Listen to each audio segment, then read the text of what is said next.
আসসালামু আলাইকুম। আওয়ামী লীগের 15.5 বছরের শাসন আমলে যতগুলো অপকর্ম হয়েছে তার মধ্যে একটা গুরুতর অপকর্ম বা অভিযোগ আমরা যেভাবে বলি না কেন, নিঃসন্দেহে যে গায়েবী মামলা, হাজার হাজার নিরপরাধ মানুষকে জেলে বন্দি করে রাখা, এই অভিযোগগুলো তো নিশ্চয়ই অমূলক ছিল না। কিন্তু আওয়ামী লীগের আরো অনেক অপকর্মের মতন এই অপকর্মটিও জায়েজ হয়ে যাচ্ছে বর্তমান সরকারের নানান ধরনের অপকর্মের কারণে, অথবা বর্তমান সরকারের বিভিন্ন উপদেষ্টা যে ধরনের অযাচিত মন্তব্য করছেন, অথবা নিজেদেরকে রক্ষার জন্য নিজেদের অপকর্ম ঢাকতে গিয়ে এইসব মন্তব্য করছেন তার কারণে। যেমন আইন উপদেষ্টা অধ্যাপক ডক্টর আসিফ নজরুল তিনি বৃহস্পতিবার একটি অনুষ্ঠানে বলছিলেন গণগ্রেপ্তার কিংবা গণমামলা বা আটকের বিষয়ে তিনি মন্তব্য করছেন যে সমাজের প্রতিটি স্তরে গণগ্রেপ্তার, মিথ্যা মামলা এখন বড় উদ্বেগের বিষয়। স্বীকার করে নিচ্ছেন, কোনো উপায় নেই স্বীকার না করে। এক শ্রেণীর মানুষ মামলা করার মধ্য দিয়ে ব্যবসার প্রবণতা খুঁজে পান। আইনজীবী ও রাজনীতিবিদ যদি এর সঙ্গে সামিল হন, পুলিশ যদি দায়িত্বশীল না হয়, তাহলে এটি বন্ধ করা যাবে না। দেশের সব শ্রেণীর মানুষের বিরুদ্ধে মিথ্যা মামলা হচ্ছে, স্বীকার করে নেওয়ার জন্য ধন্যবাদ। কিন্তু মিথ্যা মামলাগুলো কাদের নির্দেশে হচ্ছে, কাদের ছত্রছায়ায় হচ্ছে, সে প্রসঙ্গে আসছে। তিনি আরো বলছেন যে সাংবাদিকদের বিরুদ্ধে যে মামলা হচ্ছে তার মধ্যে 266 জনের বিরুদ্ধে মামলা হয়েছে, কিন্তু গ্রেপ্তার হয়েছে মাত্র 15 জন। যাদের নামে মামলা হয়েছে তাদের ইনসাইড ক্রাইম বা অ্যামেন্ডমেন্টের জন্য মামলা হয়েছে। মামলা নিয়ে আমাদের কিছু করার নেই, মামলা করেছেন সাধারণ মানুষ। হলো তো, মানে রাজনৈতিক সরকারগুলো বা রাজনৈতিক সরকারের মন্ত্রী, এমপি কিংবা নেতারা যে ভাষায় কথা বলেন, ডক্টর আসিফ নজরুল ঠিক সেই ভাষাতেই কথা বলেন। তার মানে কি? মানে ওনাদের কিছু করার নেই, এখন যা হচ্ছে প্রত্যেকের জায়গা থেকে, সাধারণ মানুষের মধ্যে থেকে বা রাজনীতিবিদদের একটা অংশ তাদের নিজ নিজ স্বার্থের জায়গা থেকে এই কাজগুলো করছেন। তার মানে সরকারের কোনো দায় নেই, সরকারের কোনো দোষ নেই, সরকার নির্দোষ, সরকার অসহায়। তাহলে আওয়ামী লীগও নির্দোষ ছিল, আওয়ামী লীগের বিরুদ্ধে কোনো অভিযোগ দাঁড় করানো যাবে না, আওয়ামী লীগও অসহায় ছিল। আওয়ামী লীগের সময় যে হাজার হাজার গায়েবী মামলা হলো, লাখ লাখ মানুষকে বিনা বিচারে বন্দী করে রাখা হলো, গ্রেফতার করা হলো। শুধু বিএনপির যে অভিযোগ সেই অনুযায়ী বিএনপি নেতাকর্মীদের বিরুদ্ধে 1 লক্ষ মামলা হয়েছে, যাতে 40 লক্ষ নেতাকর্মী আসামি। অনেকের তো আদালতের বারান্দায় ঘুরতে ঘুরতে তাদের জামিনের জন্য মাসের পর মাস কেটে গেছে, খাওয়া দাওয়ার সময় পায়নি, বউ স্ত্রী সন্তানদের সময় দেওয়ার সময় পাননি। এই কথাগুলো তো সত্য। তাহলে সত্য হলে ওইখানে আওয়ামী লীগের কোনো দোষ ছিল না। ওই মামলাগুলো গায়েবীভাবে হয়েছে, পুলিশ বাণিজ্য করার জন্য করেছে, অথবা কোনো পক্ষ টাকা মানে অবৈধ উপায়ে টাকা অর্জনের জন্য এই মামলাগুলো করেছে। অধ্যাপক আসিফ নজরুল যে কথাগুলো বলছেন সে তো বোঝায়, এগুলোই তো বোঝায়। তাহলে আওয়ামী লীগ যদি এগুলো বলে, দোষ কোথায়? যে কোনো একটা তো মানতে হবে। হয় যদি আমরা ডক্টর আসিফ নজরুলের কথাগুলো মেনে নিই, তাহলে আওয়ামী লীগের কোনো দোষ ছিল না। আর আমরা যারা অভিযোগ করছি এই সরকারও রাজনৈতিক সরকারের মতন আচরণ করছে, একটা ভয়ঙ্কর ধ্রুবিসন্ধি সামনে রেখে, যদি সেইগুলো সত্য হয়ে থাকে তাহলে আওয়ামী লীগ দোষী, আওয়ামী লীগকে আমরা আদালতে কাঠগড়ায় দাঁড় করাতে পারবো। ব্যারিস্টার সারা হোসেন ওই অনুষ্ঠানে বলছেন যে বিনা বিচারে আটক ব্যক্তিদের সংখ্যা কমানোর ক্ষেত্রে পুলিশ বিচার বিভাগের ভূমিকা নেওয়া উচিত।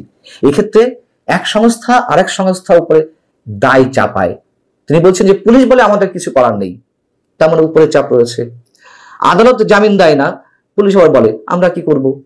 আবার আদালত বলছে যে তাদের উপরে চাপ রয়েছে। এবং এই কথা চরমভাবে সত্য। নিম্ন আদালতের বিচারকেরা, এখন নিম্ন আদালতের বিচারক কেন, উচ্চ আদালতের বিচারকেরাও নানান ধরনের চাপের মুখে থাকেন। এটা প্রিয় হোক অপ্রিয় হোক সত্য কথা।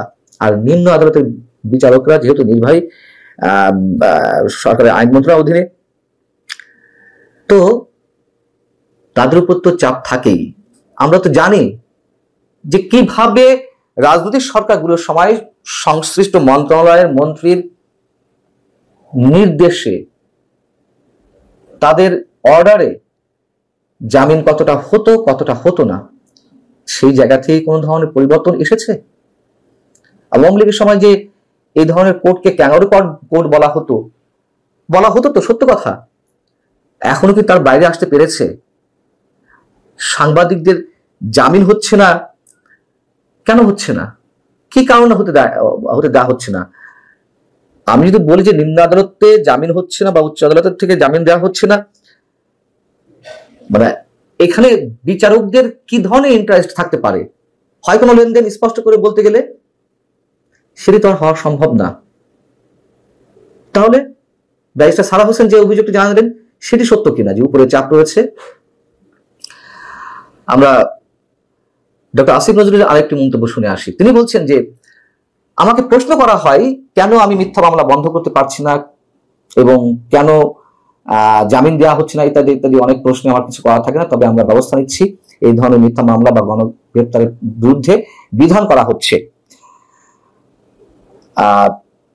কিন্তু তিনি সেইগুলো এখন ডিসক্লোজ করতে চান না, প্রকাশ্যে বলতে চান না। কেন বলতে চান না? বললে অপরাধীরা পার পেয়ে যাবে।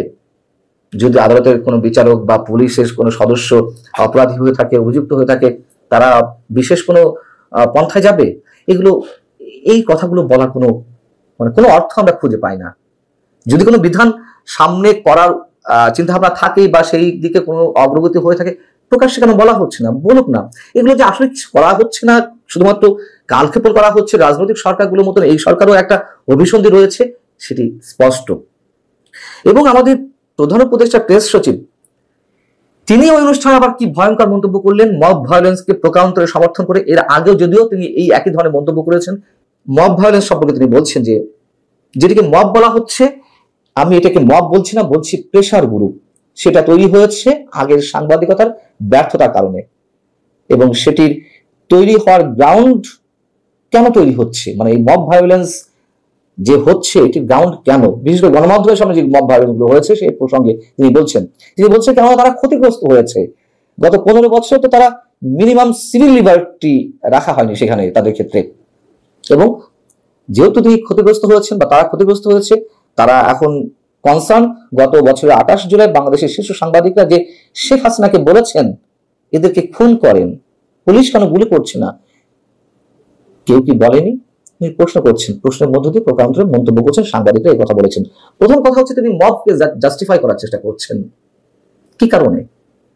এই যে মানুষগুলো গণমাধ্যমের সামনে মব ভায়োলেন্স তৈরি করেছিল, ডেইলি স্টার, প্রথম আলো, কালবেলা, তাদের বিরুদ্ধে এই মানুষগুলো তো অভিযোগ জানিয়েছিল যে তারা ভারতের দালালি নাকি করছে।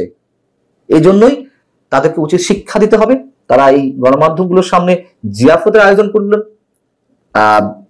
মাংস খাওয়া দাওয়া করলেন, রান্না বান্না করলেন, এবং গরু জবাইয়ের মাধ্যমে যারা এই কাজগুলো করেছিলেন, যারা শফিকুল আলম একটা একটা করে দেখান তো তাদের মধ্যে গত সরকারের সময় কজন ক্ষতিগ্রস্ত হয়েছেন।